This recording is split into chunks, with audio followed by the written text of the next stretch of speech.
Greetings, everyone, and welcome to another episode of the Decision Hour. I'm Adam, and with me, as always, Patti. Adam, how's it going? I'm doing good. I'm doing very good. How are you? I am excellent. I'm really excited because we're having a friend of mine on the show today, and it's not often that I'm so biased that I invite my friends on. That's a true statement. Well, let's jump right into it. Why don't you go ahead and tell us who our guests are today and what we're going to be talking about. Okay, so we have Roxana Delgado and her husband Victor on the line. And I met Roxana in 2015. We were both serving as Elizabeth Dole Foundation Fellows. And I had a friend, Colleen, and she kept telling me, you have to meet Roxana. My friend Roxana, you two are going to get along so great. And so at one of the events that we went to, we made sure to find each other, and she was right. We definitely get along good. And so I'm so happy to have her here. So let's welcome Roxana to the show. Roxana. Hello, Patti. It was such an honor to be here with you guys. I'm so excited. And I should say that Victor and I have different last names, so that we're married. So he's Victor Medina, just in case nobody starts calling him Victor Delgado. Okay. I like making that disclaimer because then he becomes Mr. Delgado. I gotta say that I do. If you call me Victor Delgado, I will respond. I know who that is. That's me. Aw, Roxana, I would love it if you would just share a little bit about yourself, and before we jump into what your foundation is about, let's go ahead and just talk a little bit about you, the history of you and Victor, and let's go.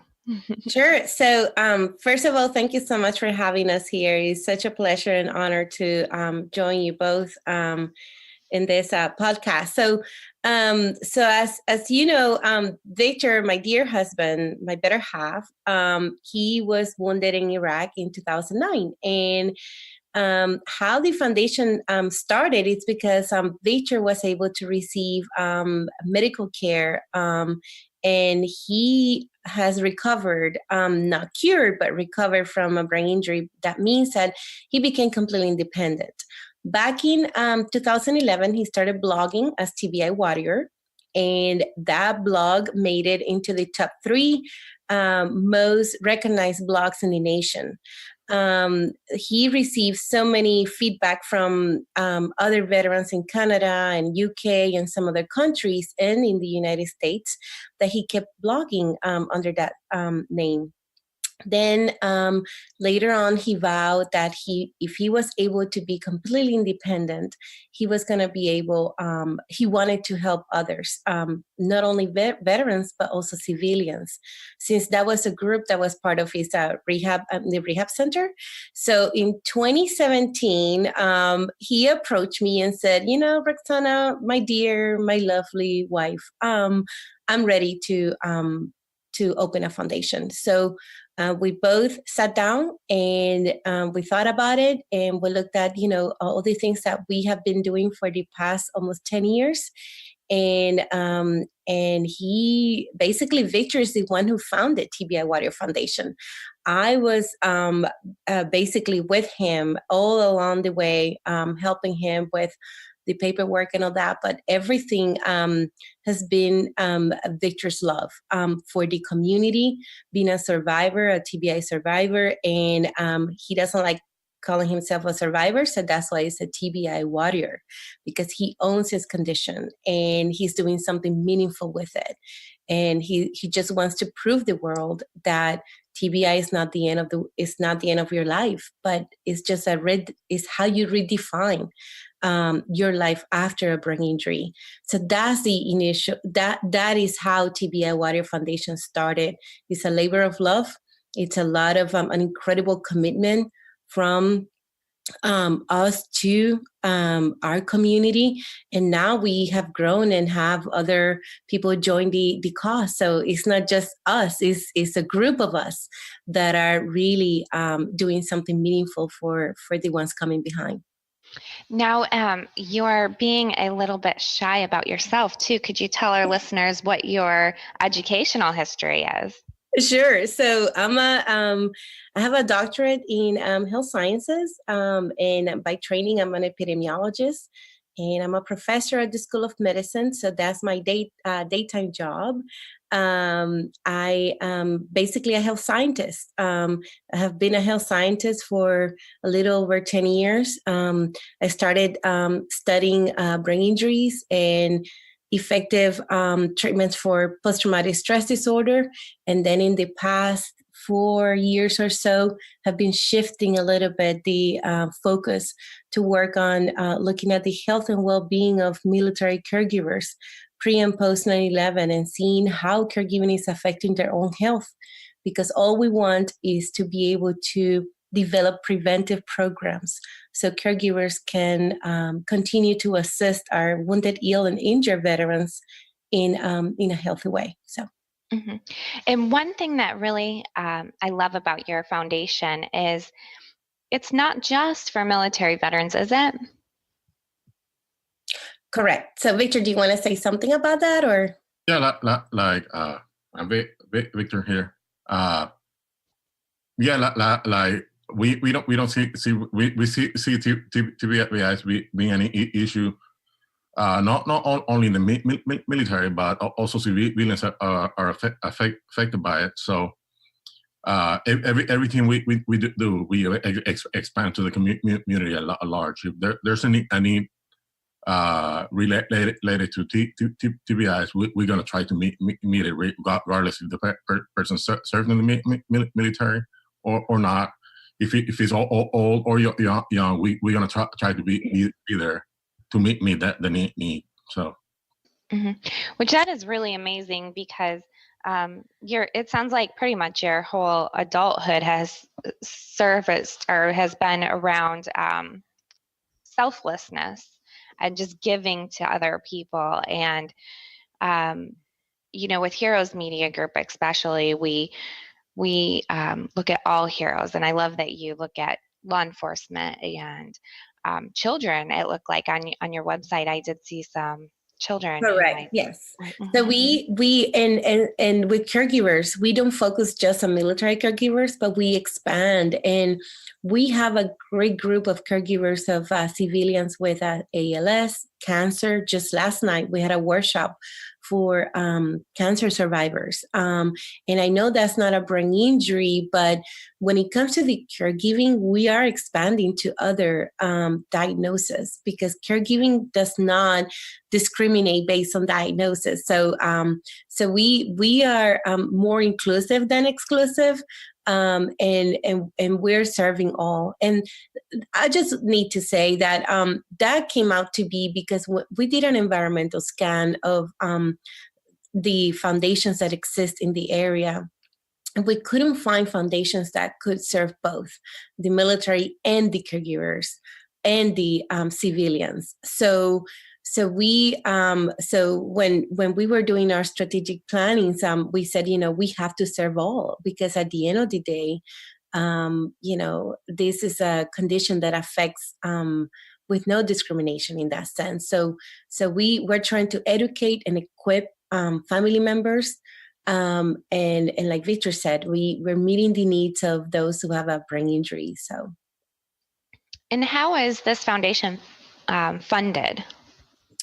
So right now we are 90% funded through grants. So we obtain 2 grants, one from the Dana and Christopher Reeve Foundation, and that's for workshops for caregivers caring for paralyses. And we also just obtained a grant from the San Antonio Area Foundation. So this mainly grant supported right now. We also receive a small grant from Walmart, and we are combining our efforts to make sure that we have grants, but we also have amazing donors that have been supporting us from the beginning. So that's mainly. I don't know, Victor, if you want to add anything else on. Yeah, like what she said, we try to be grant supported, and then we like this first year we got the grants, but then our plan is through donations in the future. Continue these programs we started with the grants, make them self-sustainable. So it's great. We've had an overwhelming group of donors that have been there, and new donors show up every day. So we are very thankful for it. I got a quick question for the listeners that are out there that are listening to this that want to make a contribution or get involved in some form or fashion. Where can they go make a donation, or where can they get the information to get involved? What's the best way for them to contact you? Well, on our website is TBI WarriorFoundation.org. There's a donate button at the top, and there's also a page that's linked at the top that says get involved. So right there is all the information on how to get involved, either through donations or through service. We do value very much those that want to give time to the effort too. Awesome. Perfect. So if you guys are listening to this episode right now, it means you're already online. Open up another browser. Go to TBI WarriorFoundation.org. That's TBI Warrior Foundation, all one word, .org. And then I'm wondering, is there any activities, are there any events coming up that you'd like to tell our listeners about? Yes. Oh, do you want? So we actually have, and that's also on the website, but we have some workshops coming up for caregivers. And also one of them is looking at self-care, but in a different way. It's called Filling Your Cup. You're worthy of self-care. And another one would be the caregiver skills toolbox. So basically it's teaching caregivers of caring for someone with paralysis, how to perform all the activities of daily living. So that one is taught by nurses and professionals, healthcare professionals, so the person knows how to handle exactly the patient, and their care recipient. We do have another workshop next month. We're between April 9th or the 30th, but it's a painting classes. It's an art workshop, and that one is for veterans, civilians with brain injury, and their caregivers. So everyone is welcome. So if the person with the brain injury comes, they can bring their caregiver and they can take advantage of that workshop.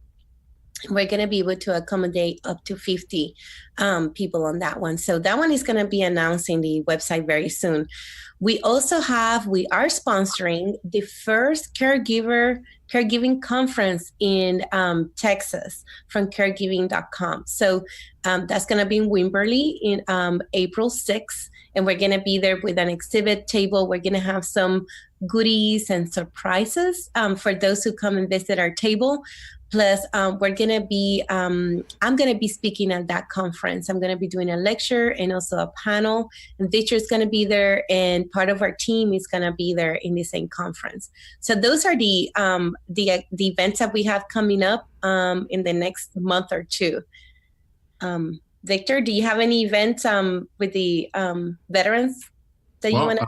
Yeah, well, we got a highlight last year. We last November we did honor the brave at Top Golf here in San Antonio, and we had overwhelming support, and a lot of people from the community showed up. A lot of veterans and their families showed up.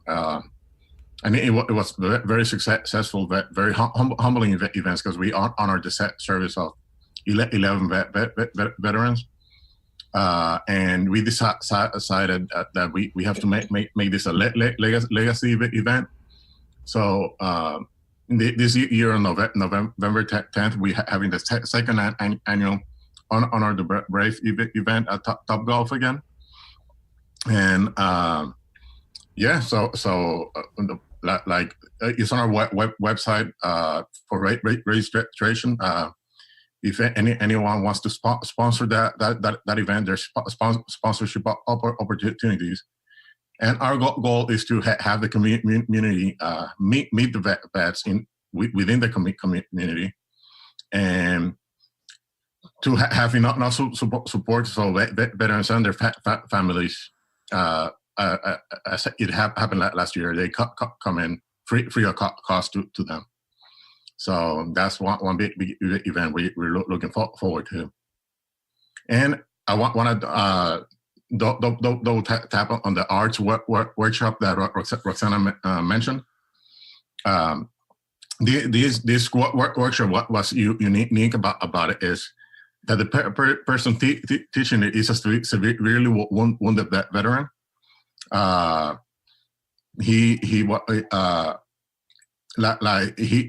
lost one arm at the shoulder, and on the other hand, he only has lost most of the fingers. And he's an amazing painter. He's a recognized artist in San Antonio. His name is Mario Lopez, and he's the one that's going to be teaching. So, in light of helping people really discover something new, redefining how success and redefining their daily living. Mario that'll be teaching this workshop. He's the prime example of, yet there can be the severe disabilities, but we can still move on and move forward. So I'm really looking forward to this workshop too. Mm-hmm.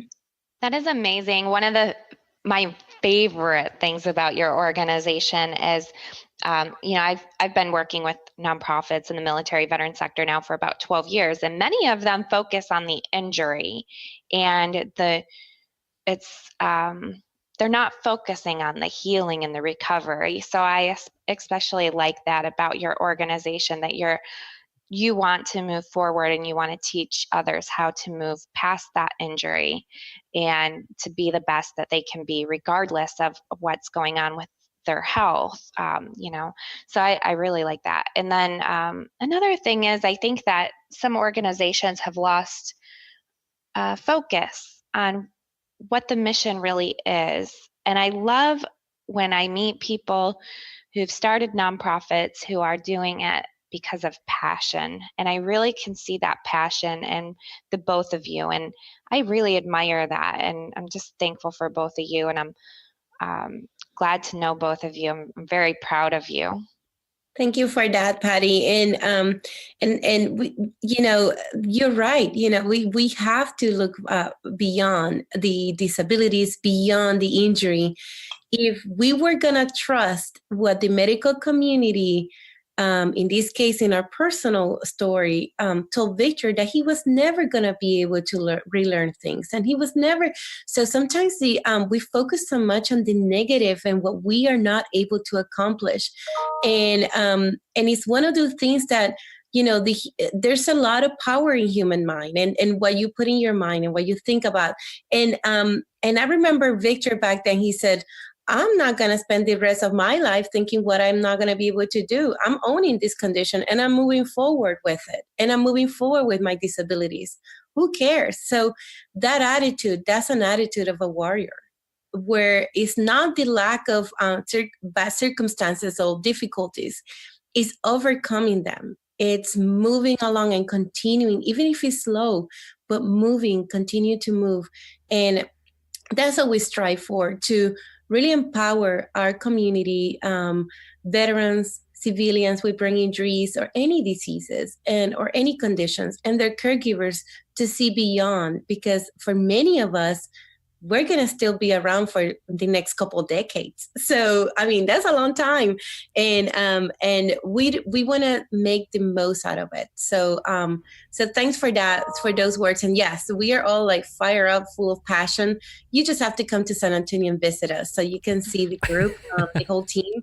And we all represent different injuries. So we have in our team, we have someone with double amputee. We have some that have survived being burned. We have a Gold Star wife. So we have a retired Sergeant Major of the Marine Corps that worked with the Wounded Warrior Regiment at BAMC. So we are all embedded. We're all invested, emotionally invested in what we do. Mm-hmm. Yep.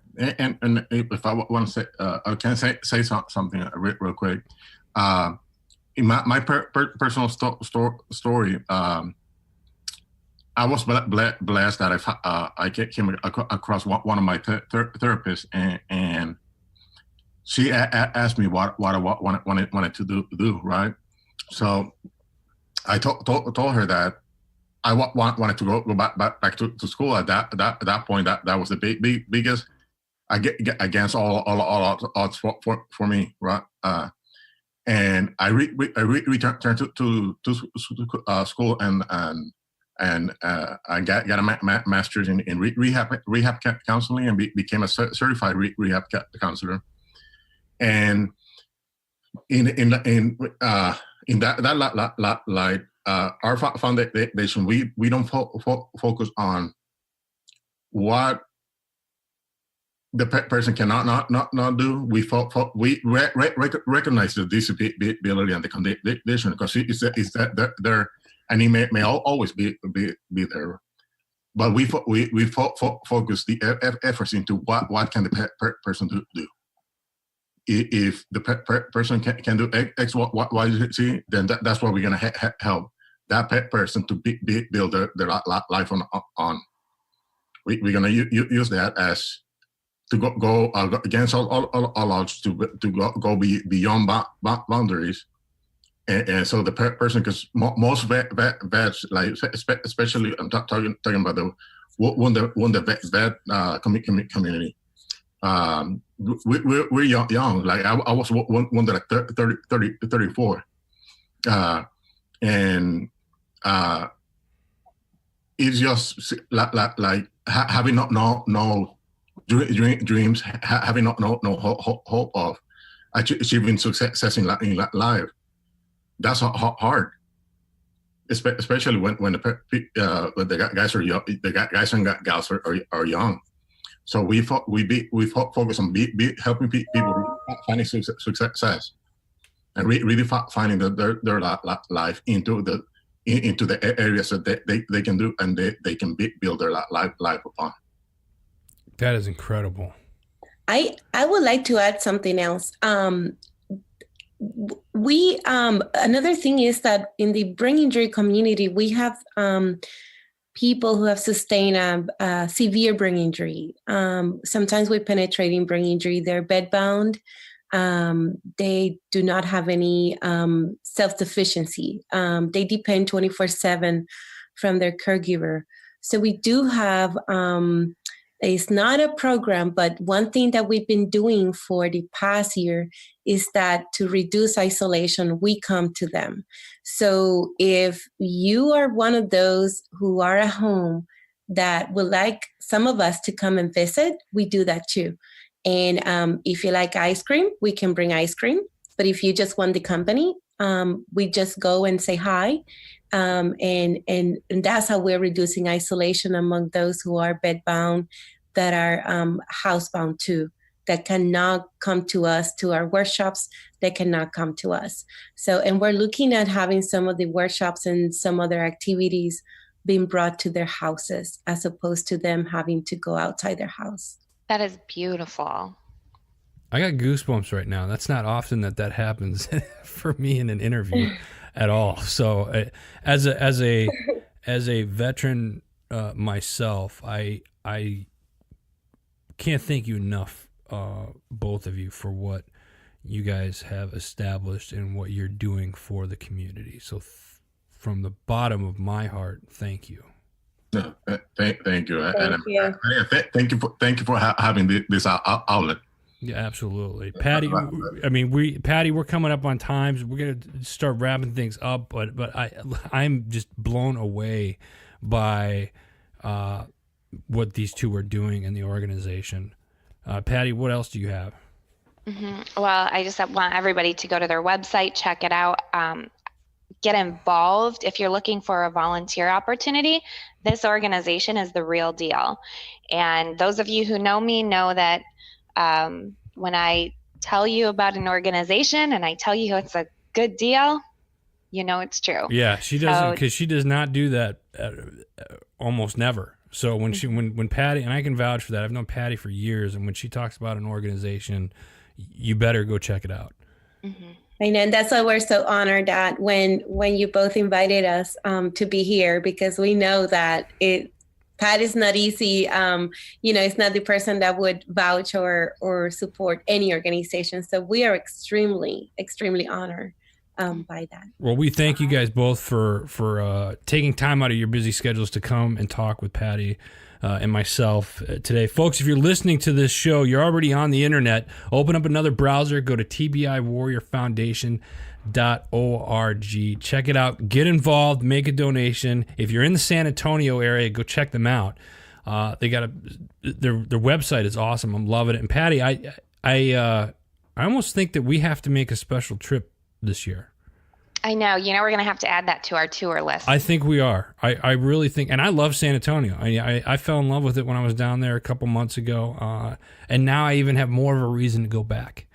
We would love for you to come before November, but also in November 10th, please be here for our event. That would be wonderful. And if I may add something? Yes. Just so like the TBI Warrior Foundation. Yes, I founded it with my wife Roxana. But as I tell everyone that gets involved, it is as much as my foundation as it is theirs. So one thing I learned in the military when you're planning tactical missions, the more the Joes feel involved and that they own it, the better chances of success you have. Absolutely. So that's how we drive our foundation is everybody that gets involved. It is their foundation too. That's awesome. Yes, I love it. Folks, thanks again for just being here. Thanks for everything you're doing. Thanks for taking time out of your day to talk with Patti and I and all of our listeners. I can't thank you enough. Patti, any parting words before we wrap up? Just really go check out the website and, get involved in your communities. Maybe you can talk with Roxana and Victor about how you can take their organization to a local place where you're located. Never know. I can definitely see this organization growing very rapidly. I'm just really proud. Thank you both for being on the show. Thank you. Thank you for having us. And thank you for doing what y'all do, because getting the word out is very important, and it's so needed right now. Well, thank you guys. Folks, that's all the time we have today. Make sure you go check them out, TBI WarriorFoundation.org. And before we let you go, also special thanks to our network sponsors, Heroes Media Group. Go to www.heroesmediagroup.com. Check out all the articles, new shows that are coming on board. A lot of great things going on over there. Until next time, for Patti, I'm Adam. You've been listening to The Decision Hour.